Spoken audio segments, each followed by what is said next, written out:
Hi friends, അപ്പോൾ ഇന്ന് നമ്മൾ ആഡ്സോൺലൈവിൽ പരിചയപ്പെടാൻ പോകുന്ന ഒരു അടിപൊളി സ്ക്രോളിംഗ് ബോർഡിനെ കുറിച്ചിട്ടാണ്. അപ്പോൾ അതെങ്ങനെയാണ് ഉണ്ടാക്കുന്നത്, അതുപോലെ അതിൻ്റെ പ്രോഗ്രാമിങ് തുടങ്ങിയ എല്ലാ കാര്യങ്ങളും നമ്മളിന്ന് ഡിസ്കസ് ചെയ്യുന്നുണ്ട്. അപ്പോൾ ഇതാണ് നമ്മളിത് ഇതിനു വേണ്ടിയിട്ട് യൂസ് ചെയ്യുന്ന പാനൽ. ഇതിന് മൊഡ്യൂൾ എന്നാണ് പറയുക, LED മൊഡ്യൂൾ. ഇതിൽ ഓരോ പാനലും ഒരടിക്ക് 6 ഇഞ്ച് ആണ് ഏകദേശം അളവ് വരിക. ഇതിൽ ഡാറ്റ ഇന്ന് കണക്ഷനും ഉണ്ട്, ഡാറ്റ ഔട്ട് കണക്ഷനും ഉണ്ട്, അതേപോലെ പവറിൻ്റെ കണക്ഷനും കൊടുക്കാനുള്ള ഓപ്ഷൻസാണ് ഇതിലുള്ളത്. ഇതിൽ നമ്മൾ ഉപയോഗിക്കുന്നത് 5 വോൾട്ടിൻ്റെ പവർ സപ്ലൈ ആണ് ഉപയോഗിക്കുന്നത്. ഇതാണ് അതിൻ്റെ പവർ സപ്ലൈ. ഇത് 20 ആംപിയർ പവർ സപ്ലൈ ആണ്. പിന്നെ ഇതിൻ്റെ കേബിൾസാണ് നമുക്കിതിന് വേണ്ടത്. പിന്നെ ഇതാണ് ഇതിൻ്റെ കൺട്രോളർ കാർഡ്. ഈ കൺട്രോളർ കാർഡ് നമുക്ക് എന്താവശ്യമാണ്, അതായത് എത്ര വലുപ്പമുണ്ട് ബോർഡിൻ്റെ വലുപ്പത്തിനനുസരിച്ചിട്ട് ഈ കൺട്രോൾ കാർഡ് നമുക്ക് ഉപയോഗിക്കാവുന്നതാണ്. ഇതാണ് ഡാറ്റ ട്രാൻസ്ഫർ ചെയ്യാൻ വേണ്ടിയിട്ടുള്ള കേബിൾ. അപ്പോൾ ഇതൊക്കെ വെച്ചിട്ടാണ് നമ്മളിത് ചെയ്യാൻ പോകുന്നത്. ഈ സർക്യൂട്ട് ബോർഡിൽ ഓരോ കണക്ടറുകളും ഓരോ ലൈനായിട്ടാണ് നമ്മൾ കൊടുക്കുന്നത്. അപ്പോൾ നമുക്കിതിൻ്റെ സർക്യൂട്ട് ഡയഗ്രാം എങ്ങനെയാണെന്നുള്ളത് നോക്കാം. ആദ്യം നമ്മൾ പവർ സപ്ലൈ എന്നുള്ള കണക്ഷൻ കൺട്രോളറിലേക്ക് പോകുന്നുണ്ട്. 5 വോൾട്ടിൻ്റെ കണക്ഷൻ പോസിറ്റീവും നെഗറ്റീവും കൺട്രോളറിലേക്ക് പോകുന്നുണ്ട്. അതുപോലെ തന്നെ എല്ലാ മൊഡ്യൂളിലേക്കും ഈ നെഗറ്റീവും പോസിറ്റീവും കണക്ഷൻ നമ്മൾ കൊടുക്കുക. അതിനുശേഷം ഡാറ്റ കൺട്രോളറിൽ നിന്ന് ഡാറ്റ ഇന്ന് ഫസ്റ്റത്തെ പാനലിലേക്ക് കൊടുക്കുക. അതിനുശേഷം രണ്ടാമത്തെ പാനൽ വെച്ചതിന് ശേഷം ഫസ്റ്റത്തെ പാനലിൽ നിന്നും രണ്ടാമത്തെ പാനലിലേക്ക് ആ കണക്ഷൻ കൊടുക്കുക. അതുപോലെ തന്നെ മൂന്നാമത്തെ പാനൽ വയ്ക്കുക. രണ്ടാമത്തെ പാനലിൽ നിന്ന് മൂന്നാമത്തെ പാനലിലേക്ക് സീരിയലായിട്ട് ഇതിങ്ങനെ കണക്ട് ചെയ്ത് കൊടുത്തുകൊണ്ടേ ഇരിക്കുക. അത് നമ്മൾ എത്ര ഫീറ്റിൻ്റെ ബോർഡാണ് എന്ന് അതിനനുസരിച്ചിട്ട് നമുക്കത് കണക്ഷൻ സീരിയലായി കൊടുക്കാം. പിന്നെ ഇത് USB കേബിൾ കണക്ട് ചെയ്യാനുള്ള എക്സ്റ്റൻഷൻ കേബിളാണ്. പിന്നെ ഇതിന് വേണ്ടത് എക്സ്ട്രാ നെഗറ്റീവും പോസിറ്റീവും കൊടുക്കാനുള്ള വയറാണ്. അപ്പോൾ അത് നമ്മൾ നെഗറ്റീവും പോസിറ്റീവും കൊടുത്തു കഴിഞ്ഞു. എല്ലാ പാനലുകളിലേക്കും നെഗറ്റീവും പോസിറ്റീവും, അതുപോലെ ഈ ഡാറ്റ കണക്ട് ചെയ്തും കൊടുത്തു കഴിഞ്ഞു. പവർ സപ്ലൈയും അതിൽ സെറ്റ് ചെയ്തിട്ടുണ്ട്. എല്ലാ കണക്ഷൻസും ഒന്ന് ചെക്ക് ചെയ്ത ശേഷം ആ പവർ അതിലേക്ക് കൊടുത്ത് നോക്കാം. ഇനി നമുക്കിതിലേക്ക് എങ്ങനെയാണ് പ്രോഗ്രാമിംഗ് ചെയ്യുന്നത് എന്നുള്ളത് നോക്കാം. നമ്മൾ യൂസ് ചെയ്യുന്നത് ഹൈദു എന്ന് പറഞ്ഞിട്ടുള്ള കമ്പനിയുടെ ബോർഡാണ്. അതിൽ നമ്മൾക്ക് ആ ബോർഡ് ഏതാണെന്ന് അറിയില്ല എന്നുണ്ടെങ്കിൽ നമുക്കത് സിസ്റ്റത്തിൽ ആ ബോർഡിൻ്റെ നമ്പർ നെറ്റിൽ സെർച്ച് ചെയ്ത് നോക്കിയാലും നമുക്ക് ഇതിൻ്റെ പ്രോഗ്രാമിംഗ് ചെയ്യാനുള്ള സോഫ്റ്റ്വെയർ ലഭിക്കുന്നതാണ്. അപ്പോൾ നമ്മൾ ചെയ്യേണ്ടത് എന്താണെന്ന് പറഞ്ഞു കഴിഞ്ഞാൽ, ഫസ്റ്റ് ആ ബോർഡിൻ്റെ മോഡൽ നമ്പർ സെലക്ട് ചെയ്ത് കൊടുക്കുക. പിന്നെ സ്ക്രീനിൻ്റെ സൈസാണ് സെറ്റ് ചെയ്ത് കൊടുക്കേണ്ടത്. അപ്പോൾ എത്ര വിഡ്ത്ത് വരുന്നുണ്ട്, എത്ര ഹൈറ്റ് വരുന്നുണ്ട് എന്നുള്ളത് സെലക്ട് ചെയ്ത് കൊടുക്കുക. ഇത് ന്യൂ പ്രോഗ്രാം എന്നുള്ളത് എടുക്കുക. ഫയലിനകത്ത് പോയിട്ട് ന്യൂ പ്രോഗ്രാം എടുത്തു കഴിഞ്ഞാൽ നമുക്കിതുപോലെ ഒരു ബോക്സ് വരും. അതിൽ നമ്മൾ ടൈപ്പ് ചെയ്ത് കൊടുക്കുക.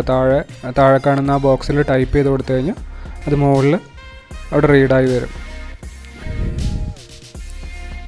ഇപ്പോൾ നമ്മൾ പ്രോഗ്രാമിനകത്ത് ഒരു ടെക്സ്റ്റായിട്ടാണ് ഇത് ടൈപ്പ് ചെയ്തിരിക്കുന്നത്.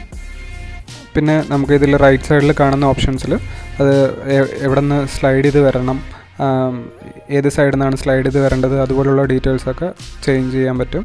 അതുപോലെ അതിൻ്റെ സ്പീഡ് ചേഞ്ച് ചെയ്യാൻ പറ്റും. ഇവിടെ നമ്മൾ ആ സ്പീഡ് അഡ്ജസ്റ്റ് ചെയ്ത് കൊടുത്തു കഴിഞ്ഞാൽ നമുക്ക് അത് റൺ ചെയ്യുന്നതിൻ്റെ സ്പീഡ് നമുക്ക് അഡ്ജസ്റ്റ് ചെയ്യാനായിട്ട് പറ്റും. ഇതുപോലെ നമുക്ക് 1, 2, 3 പ്രോഗ്രാംസ് ആഡ് ചെയ്യാം. അത് ഓരോ പ്രോഗ്രാംസും അടുത്തടുത്ത മെസ്സേജുകളായിട്ട് വരുന്നതാണ്. അപ്പോൾ നമ്മൾ ഒരു പ്രോഗ്രാം ആദ്യം റൺ ചെയ്തു, അതിനുശേഷം വീണ്ടും ഒരു പ്രോഗ്രാമായിട്ട് നമുക്ക് അടുത്ത ടെക്സ്റ്റ് ആഡ് ചെയ്യാം. അതിന് എന്നിട്ട് വേറെ ഫോൺ സൈസോ സ്റ്റൈലോ കാര്യങ്ങളൊക്കെ കൊടുത്തിട്ട് നമുക്ക് ചെയ്യാൻ പറ്റും. അതുപോലെ നമ്മുടെ ആവശ്യത്തിനനുസരിച്ചിട്ട് എത്ര പ്രോഗ്രാം വേണമെങ്കിലും അതിൽ ആഡ് ചെയ്യാൻ പറ്റും. അതിനുശേഷം ഓരോന്നിനും വരുന്ന എഫക്റ്റ് മാറ്റാം, അതിൻ്റെ സ്പീഡ് മാറ്റാം. അതെല്ലാം ഈ റൈറ്റ് സൈഡിലുള്ള ഓപ്ഷനിൽ നമുക്ക് ചെയ്യാൻ പറ്റുന്നതാണ്. ഇപ്പോൾ നമുക്ക് വേണ്ട പ്രോഗ്രാംസ് എല്ലാം ടൈപ്പ് ചെയ്തിട്ടുണ്ട്. ഇനി നമ്മളത് ജസ്റ്റ് പ്ലേ കൊടുത്ത് നമുക്ക് ചെക്ക് ചെയ്യാൻ പറ്റും. അതിൻ്റെ സ്പീഡിൽ എന്തെങ്കിലും വ്യത്യാസം ഉണ്ടെങ്കിൽ നമുക്കത് അഡ്ജസ്റ്റ് ചെയ്യാവുന്നതാണ്. ഇനി നമ്മൾ ചെയ്യേണ്ടത് പെൻ ഡ്രൈവ് കണക്ട് ചെയ്യുകയാണ്. അതായത് നമ്മളുടെ സിസ്റ്റത്തിലേക്ക് പെൻ ഡ്രൈവ് കണക്ട് ചെയ്യുക. എന്നിട്ട് നമ്മൾ ചെയ്തിരിക്കുന്ന പ്രോഗ്രാം സെലക്ട് ചെയ്യണം. എന്നിട്ട് എക്സ്പോർട്ട് ടു USB എന്ന് പറഞ്ഞിട്ടുള്ളൊരു ഓപ്ഷൻ ഉണ്ട് മോഡിൽ. അതിൽ സെലക്ട് ചെയ്യുക. ആ USB സെലക്ട് ചെയ്ത് കൊടുത്തിട്ട് എക്സ്പോർട്ട് ഓക്കെ കൊടുത്തു കഴിഞ്ഞാൽ ആ പ്രോഗ്രാം അതിലേക്ക് എക്സ്പോർട്ട് ആവും. അതിനുശേഷം ആ പെൻ ഡ്രൈവ് അയയ്ക്കുക. നമ്മളാദ്യം അതിൻ്റെ പവർ ഓൺ ആക്കുക.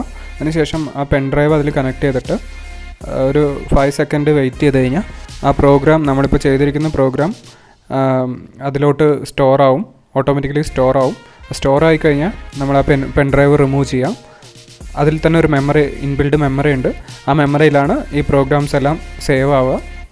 അതിനുശേഷം നമുക്ക് പെൻ ഡ്രൈവ് ആവശ്യമില്ല. പിന്നെ നമ്മൾ കൊടുത്ത മെസ്സേജ് എന്താണെന്ന് പറഞ്ഞു കഴിഞ്ഞാൽ അത് റീഡായിക്കൊണ്ടിരിക്കും. ഇത് അതുപോലെ ഒരു ഡബിൾ സൈഡ് ബോർഡാണ്. ഇതുപോലെ നമ്മുടെ ആവശ്യാനുസരണം ഇഷ്ടമുള്ള സൈസിലും അതുപോലെ ഏത് സിംഗിൾ സൈഡായിട്ടും ഡബിൾ സൈഡായിട്ടും ഒക്കെ നമുക്കിത് ചെയ്യാൻ പറ്റും. അപ്പോൾ ഇതിൻ്റെ കൺട്രോളിംഗ് ബോർഡോ അല്ലെങ്കിൽ ഇതുപോലെ മൊഡ്യൂൾസ്, ഇതിൻ്റെ പവർ സപ്ലൈ, ഇതെല്ലാം ആഡ്സോൺലൈവിൽ അവൈലബിൾ ആണ്. നിങ്ങൾക്ക് സ്വന്തമായും ചെയ്യാം. അതല്ല ഇപ്പോൾ ഇത് ഫുള്ളായിട്ട് ഇതുപോലെ ഒരു ബോർഡായിട്ട് നിങ്ങൾക്ക് ആവശ്യമുണ്ടെന്നുണ്ടെങ്കിലും നിങ്ങൾക്ക് ഞങ്ങളെ കോൺടാക്റ്റ് ചെയ്യാവുന്നതാണ്. ഇത് പല കളറുകളിലും ലഭ്യമാണ്. Red, blue, green, yellow, white, അങ്ങനെ പല കളറിലും ഇത് അവൈലബിൾ ആണ്. പക്ഷേ ഇതിൽ ഏറ്റവും ലുക്ക് റെഡും വൈറ്റും തന്നെയാണ്. അതുപോലെ തന്നെ ഇതിന് വൈഫൈ കൺട്രോളറുകൾ വരുന്നുണ്ട്. ആ വൈഫൈ കൺട്രോളർ യൂസ് ചെയ്ത് കഴിഞ്ഞാൽ നമുക്ക് ഇത് ഫോൺ ഉപയോഗിച്ച് തന്നെ നമുക്കിതിൽ പ്രോഗ്രാം ചെയ്യാനായിട്ട് പറ്റും. നമ്മൾ കമ്പ്യൂട്ടറിൽ കണക്ട് ചെയ്യേണ്ട, പെൻ ഡ്രൈവ് കണക്ട് ചെയ്യേണ്ട ആവശ്യമൊന്നുമില്ല. ഫോണിൽ തന്നെ നമ്മളൊരു ടെക്സ്റ്റ് മെസ്സേജ് അയക്കുന്ന പോലെ, ഒരു മെസ്സേജ് സെൻഡ് ചെയ്യുന്ന പോലെ നമുക്ക് ഇതിലത്തെ പ്രോഗ്രാം ചേഞ്ച് ചെയ്യാനായിട്ട് പറ്റും. അതുപോലെ തന്നെ ഇതിന് സ്പെഷ്യൽ വാട്ടർ പ്രൂഫ് ക്യാബിനറ്റുകൾ വരുന്നുണ്ട്. അത് നമ്മൾ യൂസ് ചെയ്യുകയാണെന്നുണ്ടെങ്കിൽ നമുക്ക് ഈ ബോർഡ് നമുക്ക് പുറത്ത് വയ്ക്കാൻ പറ്റും. മഴയും വെയിലൊന്നും കൊണ്ടു കഴിഞ്ഞാലും പ്രശ്നമില്ലാത്ത രീതിക്കുള്ള ക്യാബിനറ്റുകൾ വരുന്നുണ്ട്, വാട്ടർ പ്രൂഫ് ക്യാബിനറ്റുകൾ വരുന്നുണ്ട്. ഇത് അതിൻ്റെ ഒരു ഡബിൾ സൈഡ് ക്യാബിനറ്റാണ്, വാട്ടർ പ്രൂഫ് ക്യാബിനറ്റാണ്. ഇത് നമുക്കപ്പോൾ ഔട്ട്ഡോറിലൊക്കെ വെക്കാനായിട്ട് പറ്റുന്ന ഒരു ഡിസ്പ്ലേ ആയിട്ട് യൂസ് ചെയ്യാം. അപ്പോൾ നിങ്ങൾക്ക് ഇതിനെക്കുറിച്ച് എന്തെങ്കിലും ഡൗട്ട്സൊക്കെ ഉണ്ടെങ്കിൽ നിങ്ങൾ കമൻറ്റ് ബോക്സിൽ ചോദിക്കുകയാണെങ്കിൽ ഞാൻ അതിനുള്ള റിപ്ലൈ തരുന്നതാണ്. അപ്പോൾ ഇന്നത്തെ വീഡിയോ എല്ലാവർക്കും ഇഷ്ടമായി എന്ന് വിചാരിക്കുന്നു. അപ്പോൾ ഇത്തരത്തിലുള്ള ഒരുപാട് ബിസിനസ് പ്രൊമോഷൻ പ്രൊഡക്ട്സുകൾക്കായിട്ട് ഈ ചാനൽ സബ്സ്ക്രൈബ് ചെയ്യുക. അതുപോലെ തന്നെ ബിസിനസ്സുകാരായിട്ടുള്ള എല്ലാ സുഹൃത്തുക്കൾക്കും അത് ഷെയർ ചെയ്ത് കൊടുക്കുക. അവരുടെ ബിസിനസ് ഡെവലപ്പ് ചെയ്യാൻ വേണ്ടിയിട്ടുള്ള ഒരുപാട് പ്രൊഡക്ട്സ് നമുക്ക് ഇനി വരുന്നുണ്ട്. അപ്പോൾ അടുത്തൊരു വീഡിയോ ആയിട്ട് വീണ്ടും കാണാം. താങ്ക്